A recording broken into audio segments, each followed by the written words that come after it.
Week 10 is here. KC Joyner, NFL Insider, joins us. Give us one thought on every single game this week, as we do every week at this time. Week 10. Let's start with that game last night, KC. You got Oakland with a win. They needed it at home to kind of stay relevant in the playoff chase. They get over 500. Not a lot of teams in the AFC can say that. So what are you thinking about the Raiders and the Chargers with that loss last night?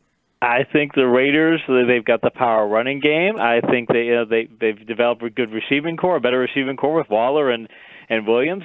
Their defense has been atrocious in past years, and now it's solid. That last minute drive though, that Rivers, what the heck was he doing on that last drive? That's just still pulling my hair out on that one. Yeah, right. Everybody's kind of wondering, why do you keep throwing the ball down the field?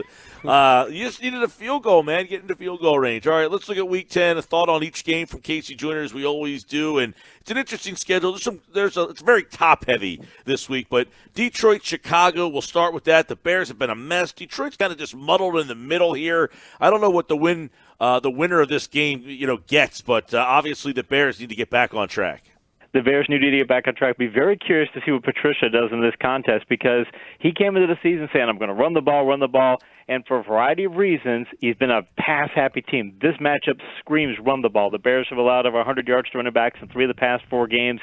Their coverage is a heck of a lot better than their run defense, so this should be a game where Detroit leans on the ground game, but I don't know that they do because they don't have the backs to do it. Johnson, McKissick, and Perkins, that's not exactly a stellar core.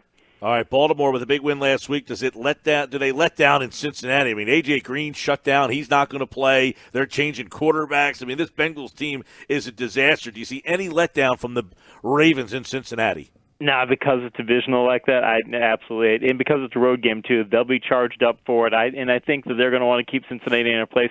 Cincinnati has a Green Raider run defense, so Baltimore ought to be able to run the ball as much as they want. I think Edwards and Ingram could both get 10-plus carries. I don't know if you've ever appeared on Ken Carman's show on 92.3 in Cleveland, but we just played some epic audio of his morning show and how he ranted about the Browns' most recent loss. They've got Buffalo coming to town. Do the Browns fall to 2-7 so that Ken Carman can go at it again on Monday morning? He's going to milk this for all it's worth. Buffalo is their formula for winning is a formula that more teams should be adopting, because you don't have to have a lot of creativity. You just got to have a lot of punch people in the mouth kind of moxie, and they have that. And Cleveland's not playing their talent well. Their problem, in my estimation, isn't talent; it's coaching and organization. They have plenty of talent. They've collected talent and not built a team, to borrow a phrase from the Patriots.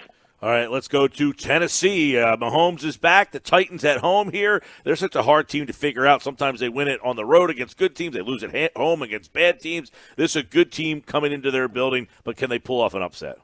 I think, the capability for them to do so could be there, because they've got a strong run defense. And Kansas City, I don't know what they're doing as a backfield. They've got Williams, McCoy, and Williams. They're rotating between the three. They're not giving quite a committee. It doesn't even look like they're doing something that Belichick is doing. It just seems like they're just trying to find the hot hand and such. So they've got some problems there, and they might not be able to run the ball. But as long as Mahomes is back to anywhere near what his talent level is, they should be just fine, because that Tennessee secondary is good, but it's okay, but it's not great. And they've had some trouble in their back in the safety position too.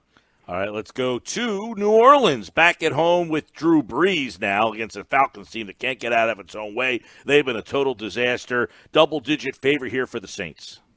And this should be a game, again, that they probably this Atlanta secondary will allow them to throw the ball a ton, but also I think that Kamara and Murray could both get a lot of carries this week. I think New Orleans might lean heavily on the ground game, because they really don't want to be a pass-happy team. They realize that when you get down the stretch, you better lean in the ground game. With Kamara healthy now, he wasn't even on the injury report this week, and you've got Murray playing the way he has. I think they try and get a 50-50 balance, but either way, Atlanta's just, they've got nothing to be able to stop those guys. All right, New York, who's worse? You got Darnold and Jones, the two young QBs. So we'll ask you that. Which of the two young QBs do you like better? And if you want to give us a thought on the game, which is two bad football teams. Two bad football teams. The Jets' run defense has been pretty solid, though. I mean, they're not going to keep Barkley in check, but they've been solid. That is favorable for them. And the Giants' run defense has been very bad. But the Jets, it's weird because Adam Gase has shown in the past that he'll be maybe the most run-heavy coach in the league if you give him the right situation, yet he just doesn't seem to want to do that with Le'Veon Bell. It's like he's using Bell more as a receiver, and it's almost like he's saying, I didn't want the guy in my backfield, so therefore I'm not going to utilize him that way. He's not thinking about what game planning is, what the game plan they need to use to win. The Giants are still trying to game plan to win, so I'll take the Giants.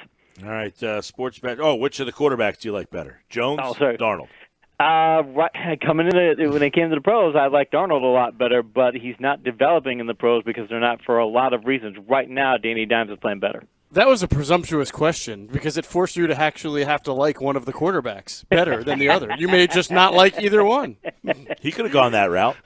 We had Sal Pal on earlier for his conversation, and he's calling that game for ESPN Radio this week, and we asked him. He didn't hesitate. Jones, Darnold has fallen that far, huh? He has, and when you looked at him in college, he looked like, I don't want to say he's going to be the next Andrew Luck, but there were similarities where you said, boy, he's playing exceptionally well. He's in a pro-style offense. You think that that's going to translate well to his coming to the NFL, and it's just not there. And mind you, Adam Gase, Peyton Manning couldn't say enough good things about Adam Gase, and Adam Gase did a good job in Miami. He got more out of that talent, but we haven't seen anything to say, Peyton, you're a really good quarterback. If somebody can develop you, that's because you're you. He doesn't do it with anybody else. Arians back in Arizona is in Tampa. Arians is the coach there. His former team comes in. They put up 34 last week, couldn't get the win. Arizona last played on Thursday night, hung tough against the 49ers, but can they travel across the country, or does Tampa finally get a home win? I'm scared for Patrick Peterson because he did terrible last week and out this week. If you look at the matchup, it says that he should be covering Rashad Perriman. They're going to try and get Evans on him. They'll try and get Godwin on him. He couldn't do anything last week, and if he plays like he did last week against Evans and Godwin, those guys could put up 250 yards between them. So with that kind of a problem in your secondary, I'll take Tampa.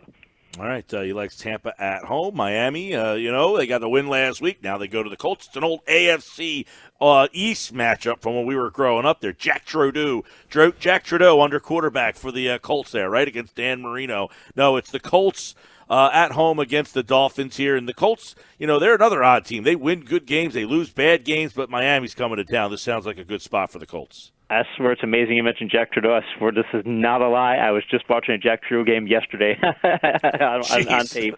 I swear to you I was.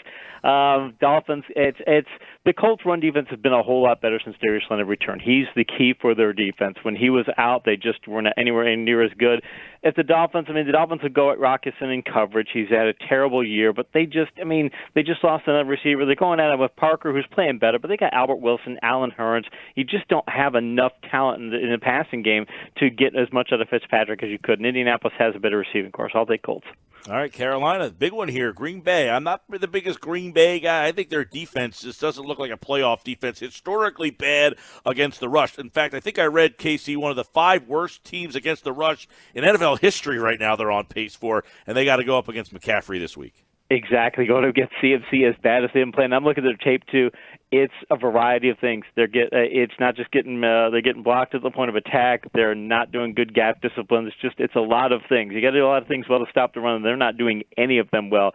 And you're going to against McCaffrey. Now, the point is that right now I don't know that the Carolina passing game is really that powerful to where they could just say we're going to go ahead and stuff the run. But Kevin King's been struggling badly for Green Bay in coverage. So as long as they can go after King and make sure that Green Bay has to stay back in coverage and keep the 8th guy out of the box, I think CMC could rush for 150, 200 this week. All right, Rams, big one for them. Everyone, they're like the forgotten team because 2 teams in their division are actually better than them record-wise, but they're going to Pittsburgh here. But the Rams almost have that, hey, everyone forgot about us feeling.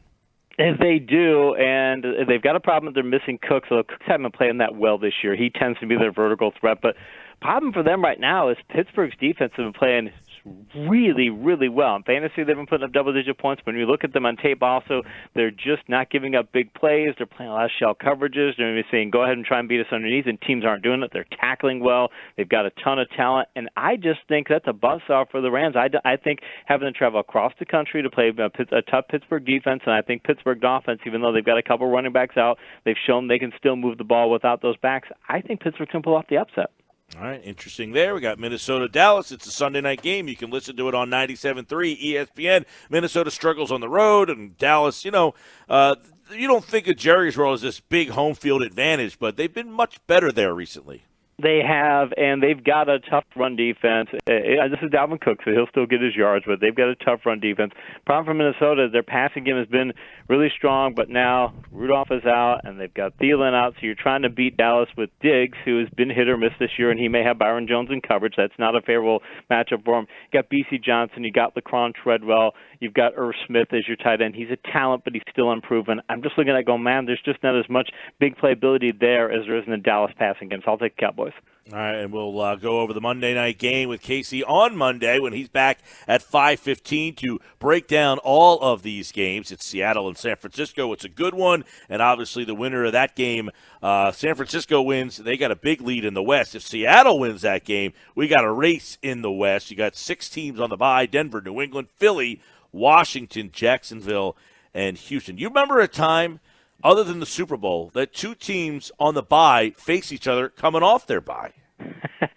I can't say that I do, but I hope that the NFL, if they do go to 17 games, they can find a way to get more teams to come off of bye weeks, because when you get these teams rested, you get better football. Yeah, you got Philly and New England, both on the bye. They face off next week, and, of course, we have that game for you live on 97.3 ESPN. All right, KC Joyner, Week 10. Enjoy the football this weekend. Appreciate it, guys.